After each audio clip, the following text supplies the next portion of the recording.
Hola, soy Raúl Jeremías Soriano Gómez y te invito a escuchar esta explicación. Hablar de los cuatro evangelios, Mateo, Marcos, Lucas y Juan, es muy importante tenerlos en cuenta, ya que hay cierta similitud en algunos, pero no todos tienen lo mismo. Por ejemplo, empezamos a analizar tanto el Evangelio de Mateo como el de Juan, que son evangelios escritos por discípulos y apóstoles de nuestro Señor Jesucristo. Marcos y Lucas fueron discípulos ya de los primeros cristianos, en este caso de Pablo, o Marcos, que conoció a Pedro y también fue su discípulo de Pedro. Pero ellos no directamente, Marcos y Lucas fueron discípulos de nuestro Señor Jesucristo. Mateo era un recaudador de impuestos, trabajaba para Roma para cobrarle los impuestos a su pueblo, a sus compatriotas, y así ser una conexión con el gobierno romano. Mateo dice el Evangelio que era hijo de Alfeo, al igual que nos dice el Evangelio que los hijos de Alfeo eran Santiago y Judas Tadeo. No podemos pensar que eran hermanos, ya que pues no nos los menciona, pero tampoco podemos decir que no lo son. Solamente les refiero que Mateo nos menciona que es hijo de Alfeo y Santiago el menor y Judas Tadeo también son hijos de Alfeo. En diferentes citas bíblicas, pero así está. Y debemos de acordarnos también que aproximadamente en el año 85 de nuestra era fue escrito el Evangelio de Mateo, y mucho después fue escrito el libro de Juan, ya que estamos hablando de los dos que son apóstoles de nuestro Señor Jesucristo. Y el Evangelio de Juan pues ya fue escrito mucho tiempo después, o sea, se dice que el de Mateo fue en el año 85 y el de Juan se escribió hasta el año 90 o casi 100 de nuestra era. O sea, hay una separación casi de 10, 15 años. Pero pues nosotros sabemos que el primer evangelio que se tiene en historia, que fue el primero que se escribió, fue el de Marcos, en los años 70 de nuestra era cristiana.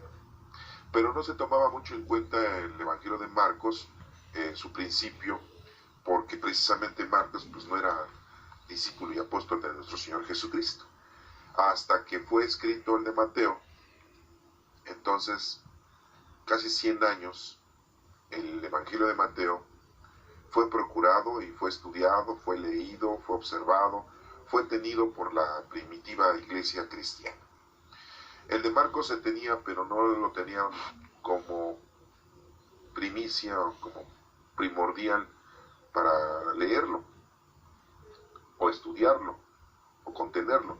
Tenían el de Mateo precisamente por la situación de que Mateo había sido discípulo y apóstol de nuestro Señor Jesucristo.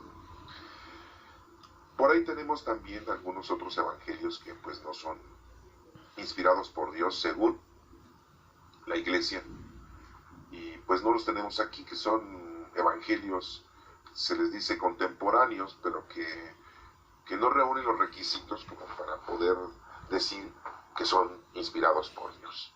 Y tenemos que el Evangelio de Jesús, el Evangelio de Pedro, el Evangelio de María Magdalena, el Evangelio de Santiago, bueno, infinidad de evangelios, ¿no? Aquí nada más estamos manejando los 4 evangelios que tenemos en las Sagradas Escrituras en el canon largo. Acuérdense que en la iglesia cristiana, católica, se manejan 27 libros en el Nuevo Testamento y 46 en el Antiguo Testamento. Y pues nada más tenemos 4 evangelios, de los cuales estamos hablando ahorita, el de Mateo y Juan, que son discípulos y apóstoles de nuestro Señor Jesucristo. El de Marcos y Lucas, pues, ya fueron tomados después de una manera de estudio, pero el que más se estudiaba y el más se leía era el de Mateo. Y bueno, pues vamos a ir teniendo un desenlace con respecto a los evangelios, porque hay temas importantes en los cuales no debemos de olvidar. Uno de los temas para dar inicio a esta información es que en el Evangelio de Mateo es el único que nos menciona el sueño que tuvo José, el esposo de María, y que el ángel le habló a José diciéndole que debía de recibir a María como su esposa y que no tuviera duda de ella. Eso es muy importante aclararlo porque no se menciona en los otros evangelios. Nada más se menciona en el Evangelio de Mateo, y lo tenemos en Mateo 1, versículo 18 y siguientes. Entonces dice que en un sueño Mateo había tenido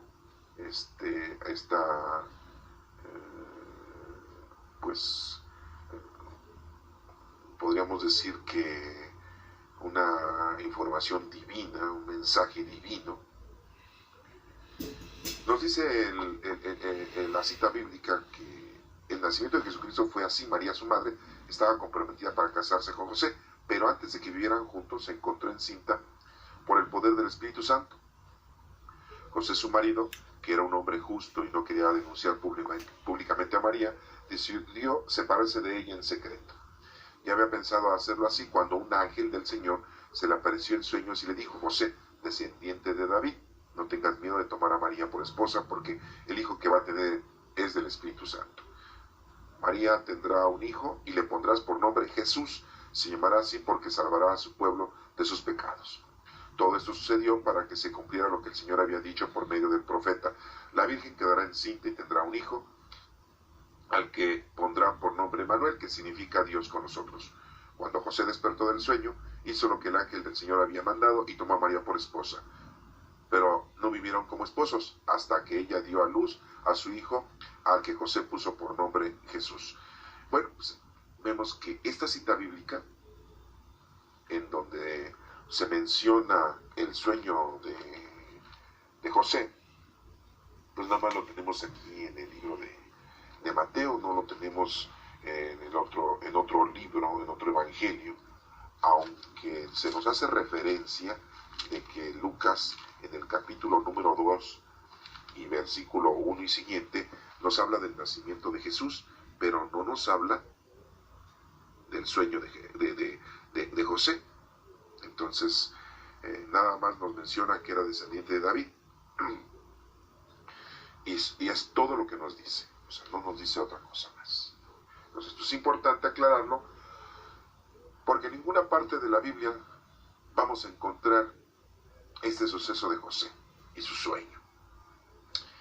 También debemos de acordarnos que la visita de los reyes, que así les decimos, los reyes magos, los sabios de Oriente, pues nada más se menciona en el Evangelio de Mateo, en el capítulo número 2. No se menciona ni en Marcos, ni en Lucas, ni en Juan. Nada más nos lo menciona Mateo. Y vemos entonces que, pues es importante esto tenerlo, porque después no sabemos quién lo dijo. Y bueno, aquí lo dice: Jesús nació en Belén, un pueblo de la región de Judea, en el tiempo en que Herodes era rey del país. Llegaron por entonces a Jerusalén unos sabios de Oriente, no dice magos, sabios de Oriente que se dedicaban al estudio de las estrellas. Podríamos decir que eran astrólogos, porque en aquel entonces pues, todavía no existía la astronomía. No dice que eran reyes, no dice que eran magos. Sí, porque ahora en la actualidad nosotros decimos reyes magos. De ninguna manera les podemos decir que eran reyes y magos. Eran sabios de Oriente, así lo dice la Escritura, que se dedicaban al estudio de las estrellas. Y preguntaron: ¿dónde está el rey de los judíos que ha nacido? Ellos mismos decían: el rey de los judíos que ha nacido. Pues vimos salir su estrella y hemos venido a adorarlo. Pues sí, porque sabían que ahí estaba el pueblo judío. Y si la estrella que estaban siguiendo estaba ahí, pues decían: pues no va a ser el rey de los romanos. o rey de los griegos. Estaba ahí el pueblo judío, pues es el rey de los judíos. Pues vimos salir su estrella y hemos venido a adorarlo, los sabios de Oriente, ¿sí? En el oriente de Jerusalén, en el oriente del país de Israel. No dice el occidente, no dice el norte ni el sur, dice el oriente, eran sabios de Oriente. ¿Ah? El rey Herodes se inquietó mucho al oír esto y lo mismo les pasó a todos los habitantes de Jerusalén, se inquietaron mucho por ese suceso.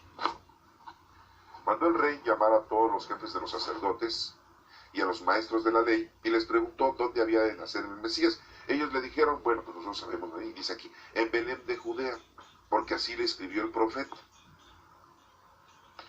En cuanto a ti, Belén, de la tierra de Judá, no eres la más pequeña de las principales ciudades de esa tierra, porque de ti saldrá un gobernante, que guiará a mi pueblo Israel.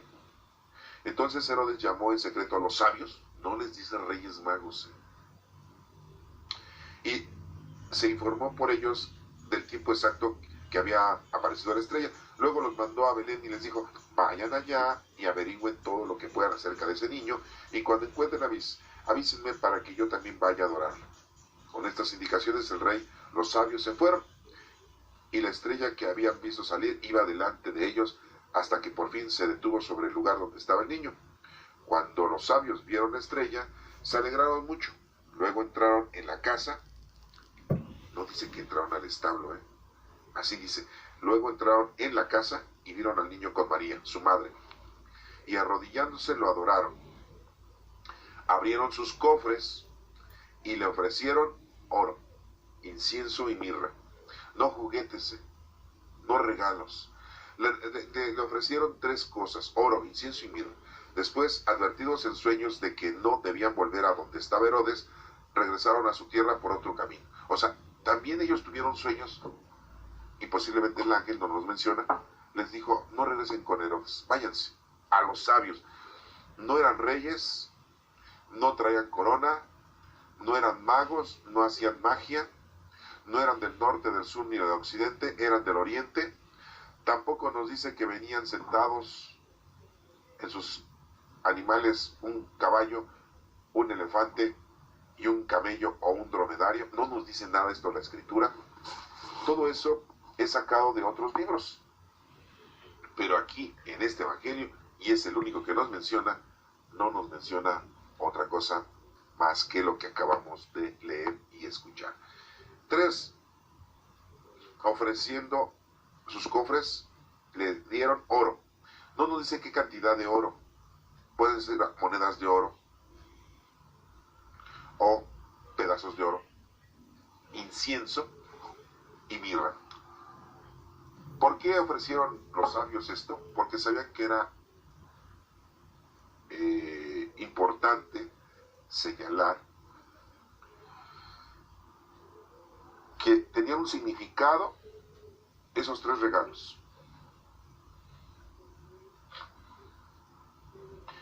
Habíamos leído hace un momento dónde está el rey de los judíos que ha nacido. Según las escrituras, se sabe que este rey judío que iba a nacer era el Hijo de Dios, el Salvador prometido. Por lo tanto, estos personajes sabios, inteligentes, le ofrecen oro como símbolo de que ese niño es un rey, y un rey necesita oro en la tierra. Claro, sabemos que no le duró ese oro para mucho tiempo, o sea que no le dejaron el oro así en grandes cantidades, porque estos sabios pues no eran ricos en su totalidad. Le dejaron oro como símbolo de que es un rey. Incienso, que se le ofrece en los altares, que se le ofrece en las sinagogas, que se le ofrece en la oración a nuestro Padre Dios, sabiendo que es el Hijo de Dios, le dejan ese aroma que significa ese incienso, que significa ser Dios.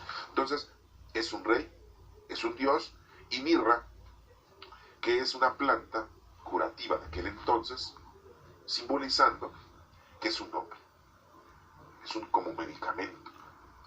Hagan de cuenta que en la actualidad pues le dejaron dólares, ¿sí? Le dejaron un perfume y le dejaron un medicamento. O aquí en México pues podríamos decir que le dejaron dinero, le dejaron pues lo que hoy también podríamos decir incienso, para aromatizar, unas varitas de incienso, y le dejaron medicamento, ¿verdad? A lo mejor similar, del doctor Simil, ¿verdad?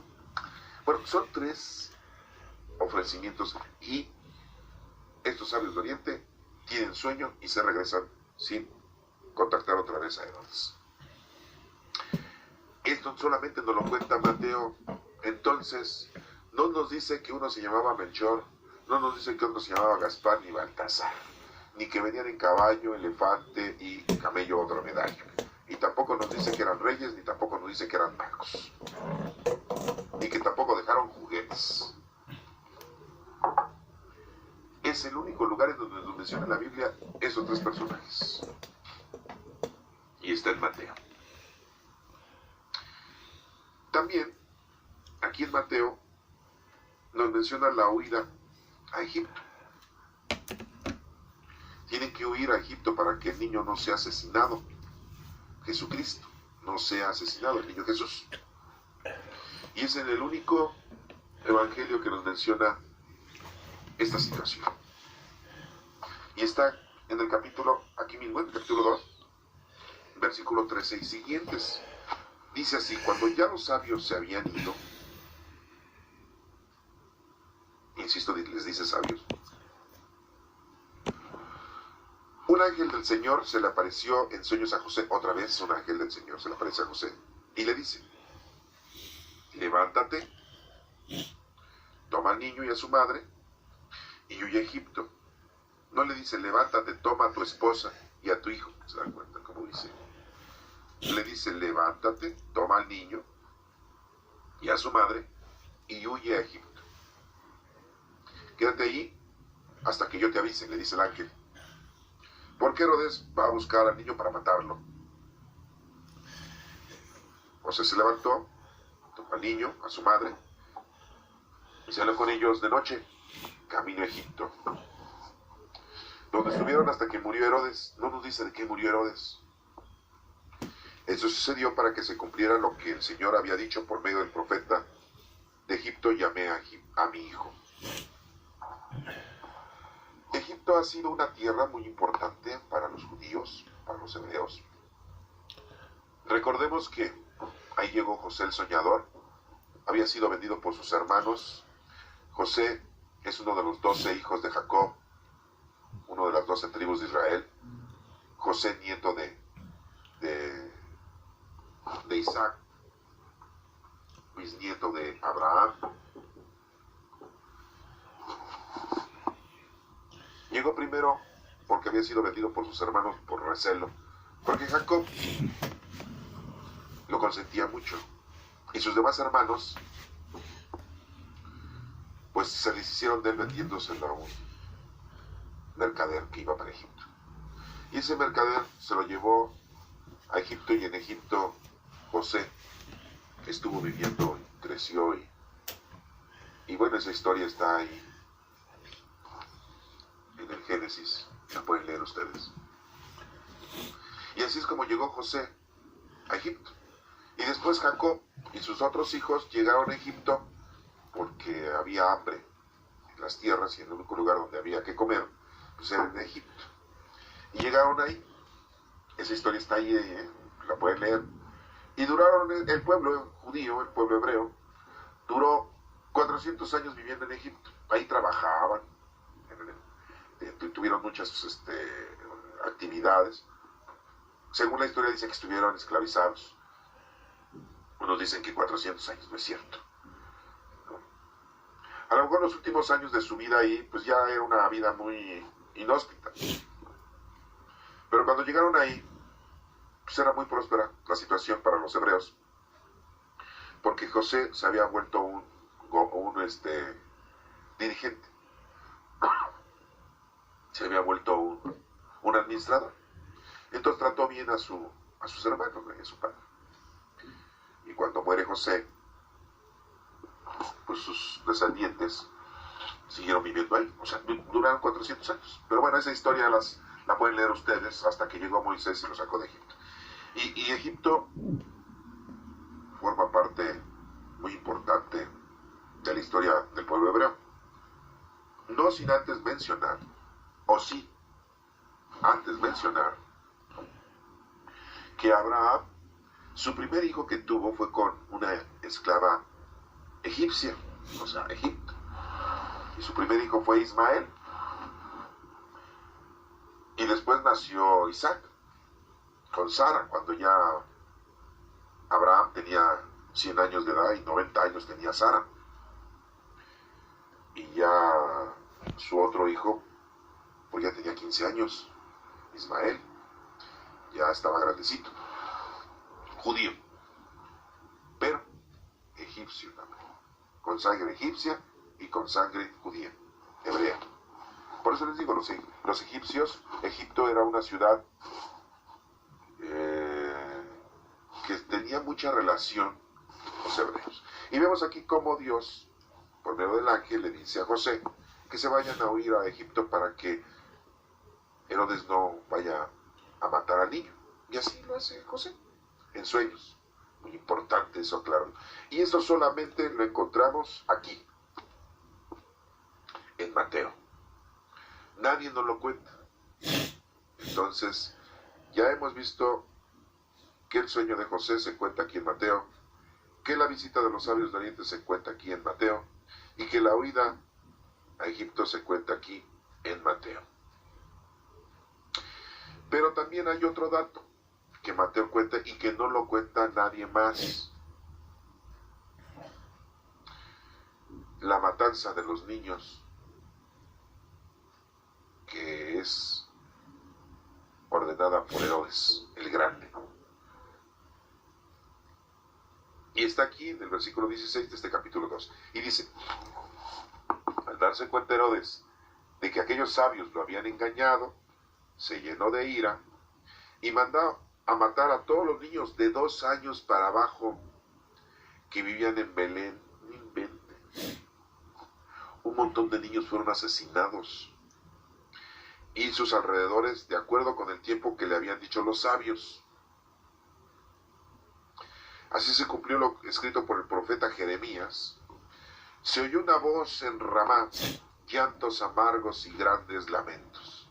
Era Raquel, que lloraba por sus hijos y no quería ser consolada porque ya estaban muertos. Pero después que murió Herodes, un ángel del Señor se le apareció en sueños a José en Egipto y le dijo, levántate, toma contigo al niño. No le dice a su hijo, no le dice toma a tu mujer y a tu hijo, no, le dice toma contigo al niño y a su madre y regresa a Israel, porque ya han muerto los que querían matar al niño. Entonces José se levantó y llevó al niño y a su madre a Israel, pero cuando supo que Arquelao estaba gobernando en Judea en lugar de su padre Herodes, o sea, el que heredó la gobernatura fue Arquelao, el hijo de Herodes. Herodes tuvo muchos hijos con muchas mujeres, pero aquí era uno de tantos. Bueno, tuvo miedo de ir allá y habiendo sido advertido en sueños por Dios, se dirigió a la región de Galilea. Al llegar se fue a vivir al pueblo de Nazaret. Esto sucedió para que se cumpliera lo que dijeron los profetas, que Jesús sería llamado Nazareno. Los profetas habían dicho que el Salvador prometido iba a nacer en Belén, así como lo acabamos de leer hace un rato, donde los reyes lo mencionan en Belén de Judea, porque así lo había escrito el profeta. Pero otro profeta decía, va a ser llamado Nazareno. Entonces decían, bueno, o nace en Nazaret para que sea llamado Nazareno, o se llama, o va a nacer en Belén para que sea llamado Belunio, ¿sí? De Belén. Y entonces había esa situación, y por eso no entendían, ¿verdad? ¿A quién le vamos a creer? ¿Al profeta que dice que va a nacer en Belén de Judea? O al profeta que dice que se va a llamar Nazareno. Y si se va a llamar Nazareno, pues es que nació en Nazaret, ¿verdad? En Galilea, son diferentes poblaciones. Entonces tenían esa situación conflictiva antes de que este suceso se llevara a cabo. Y por eso como que titubeaban y no entendían muy bien, ¿verdad? Pero bueno, estos pasajes bíblicos nada más se mencionan en Mateo. Y quiero decirles a ustedes que la infancia de nuestro Señor Jesucristo, pues nada más se menciona en el Evangelio de Mateo, apóstol de nuestro Señor Jesucristo, y de Lucas. Un personaje discípulo, se dice que era médico, posiblemente él asistía a algunos judíos en sus enfermedades, asistía a algunos personajes de otra raza, a lo mejor pues los asistían, ¿no? Dándoles asistencia en su salud. Y bueno, pues le decían médico a Lucas. Investigó, según se dice, para poder darnos esta información también de la infancia de nuestro Señor Jesucristo. Y hay cosas que él menciona que no menciona Mateo. Son los únicos dos evangelistas que mencionan la infancia de nuestro Señor Jesucristo. Nadie más. Entonces, pues, tenemos que tenerlo esto, pues, muy en cuenta, porque si no vamos a tener nosotros mala información, ¿no? Entonces, pues, muchos de nosotros decimos, ¿quién cuenta la vida de nuestro Señor Jesucristo cuando era niño? Cuando nació.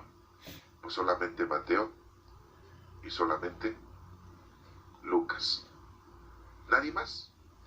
Entonces, pues, tenemos que verlo de esta manera. Y tenemos que Lucas nos menciona algo importante. Ya Mateo, pues, es todo lo que nos menciona con respecto al nacimiento de nuestro Señor Jesucristo. Pero Lucas, en el capítulo 1, en el versículo 5 y siguientes, nos menciona el nacimiento de Juan el Bautista. Nadie más nos menciona el nacimiento de Juan el Bautista. Solamente Lucas.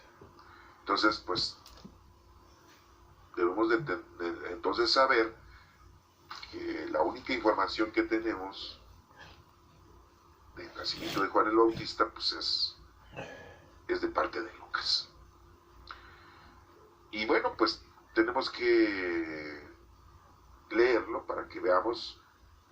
Y dice en el versículo 5, en el tiempo en que Herodes era rey de Judea, lo acabamos de ver, vive un sacerdote llamado Zacarías, perteneciente a un grupo de Abdías. Era sacerdote. Su esposa, llamada Isabel, descendía de Aarón el hermano de Moisés. Los dos eran justos delante de Dios y obedecían los mandatos y las leyes del Señor, de tal manera que nadie los podía culpar de nada. Pero no tenían hijos porque Isabel no había podido tenerlos. Además, los dos eran ya muy ancianos.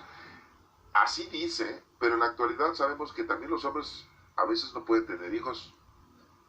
Y no es nada más la mujer. Pero en aquel entonces, pues esto no se desconocía.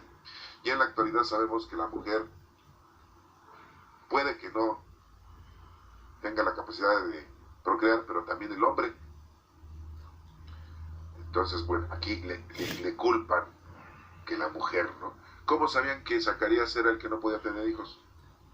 Si hubiera tenido Zacarías otra mujer y hubiera tenido hijos, bueno, pues entonces era su mujer Isabel, que no podía tener hijos. Y si Isabel hubiera tenido relaciones con otro hombre y hubiera tenido hijos, entonces Zacarías. Era la única manera de saber aquel entonces quién de los dos no podía tener hijos. Pero aquí nos afirman y nos confirman que era Isabel, ¿no? Sí, el hombre casi nunca tiene la culpa, ¿verdad? Sí, sí, ajá, bueno. Y nos menciona aquí un día en que el grupo sacerdotal de Zacarías le tocó el turno de oficiar delante de Dios, según era la costumbre entre los sacerdotes. Le tocó en suerte a Zacarías entrar en el santuario del templo del Señor para quemar incienso. El incienso, que es el aroma, esa es una forma de adoración. Mientras se quemaba el incienso, todo el pueblo estaba orando afuera. Entonces le apareció a Zacarías un ángel del Señor de pie al lado derecho del altar del incienso. Bueno, ya hemos visto que los ángeles en sueños hablan, y aquí se le aparece, no nos menciona cómo se le apareció, si en forma humana, si tenía alas, si tenía 4 alas, no nos menciona nada de eso. Al ver el ángel, Zacarías se quedó sorprendido y lleno de miedo, pero el ángel le dijo a Zacarías: no tengas miedo, porque Dios ha oído tu oración, y tu esposa Isabel te va a dar un hijo, al que le pondrás por nombre Juan. Tú te llenarás de gozo y muchos se alegrarán de su nacimiento, porque tu hijo va a ser grande delante del Señor. No tomarás vino ni licor, no tomará vino ni licor, y estará lleno del Espíritu Santo. Desde antes de nacer ya estaba lleno del Espíritu Santo. Entonces por eso es que los niños cuando están en el vientre de la madre, no los podemos abortar, porque están llenos ya del Espíritu Santo, y es como querer matar la vida, matar al Espíritu Santo, es como querer agredir a nuestro Señor. Nadie tiene la autoridad de asesinar a nadie, de matar a nadie, solo Dios es el que nos quita la vida. Y hoy en la actualidad qué fácil es matar a la gente, ¿no? Sacas una pistola y matas a la gente. No se venden armas aquí en México en este año 2018, pero todos tienen armas y matan. Los malos delincuentes, secuestradores y violadores, etc. Bueno, pero eso es otro asunto. Tiene ya el Espíritu Santo antes de nacer, y claro, lo dice aquí. Entonces, aguas. Hará que muchos de la nación de Israel se vuelvan al Señor su Dios, dice. Ese va a ser su trabajo de este niño. Este Juan irá delante del Señor con el espíritu y el poder del profeta Elías.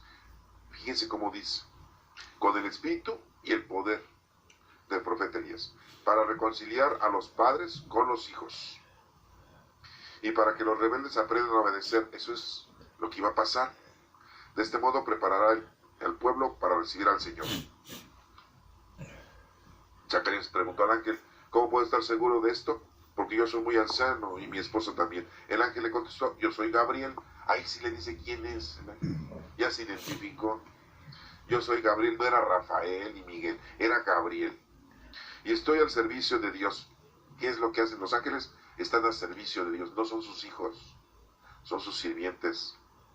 Él me mandó hablar contigo y darte estas buenas noticias. Oye, qué emocionante es esto, o sea, increíble, ¿no? Pero ahora, como no has creído lo que te he dicho, vas a quedarte mudo. No podrás hablar hasta que a su debido tiempo suceda todo esto. Mientras tanto, la gente estaba afuera esperando a Zacarías y preguntándose por qué se tardaba tanto en salir del santuario. Cuando al fin salió, no les podía hablar. Entonces se dieron cuenta de que había tenido una visión en el santuario, pues les hablaba por señas, y siguió así sin poder hablar. Cumplido su servicio, Zacarías se fue a su casa. Después de esto, su esposa Isabel quedó encinta, y durante 5 meses no salió de su casa, pensando: el Señor me ha hecho esto ahora para que la gente ya no me desprecie. Sí, porque despreciaban a la gente cuando no tenían hijos, los judíos, los hebreos. Ay, no tienes hijos, no sirves para nada, o sea, son costumbres, ¿no? A los 6 meses, Dios mandó al ángel Gabriel a un pueblo de Galilea llamado Nazaret a visitar a una mujer virgen llamada María, que estaba comprometida para casarse con un hombre llamado José. Estaban comprometidos, descendiente del rey David. José era descendiente del rey David. El ángel entró en el lugar donde ella estaba y le dijo: te saludo, favorecida de Dios, el Señor está contigo. Cuando vio al ángel, se sorprendió de sus palabras y se preguntó qué significaba aquel saludo. El ángel le dijo, María, no tengas miedo, pues tú gozas del favor de Dios. Ahora vas a quedar encinta. Tendrás un hijo y le pondrás por nombre Jesús. Será un gran hombre, al que llamarán Hijo del Dios Altísimo, y Dios el Señor lo hará rey, como su antepasado David, para que reine por siempre en la nación de Israel. Su reinado no tendrá fin. María preguntó al ángel, ¿cómo podrá suceder esto si no vivo con ningún hombre? El ángel le contestó, el Espíritu vendrá sobre ti, y el poder de Dios Altísimo descansará sobre ti como una nube. Por eso el niño que va a nacer será llamado Santo e Hijo de Dios. También tu pariente Isabel va a tener un hijo, a pesar de que es anciana, la que decía que no podía tener hijos, está encinta desde hace 6 meses. Para Dios no hay nada imposible. Entonces María dijo, yo soy la esclava del Señor. Que Dios haga conmigo como me ha dicho. Con esto el ángel se fue. Bueno, para continuar los invito a que sigan la parte que continúa esta explicación. Que Dios te bendiga.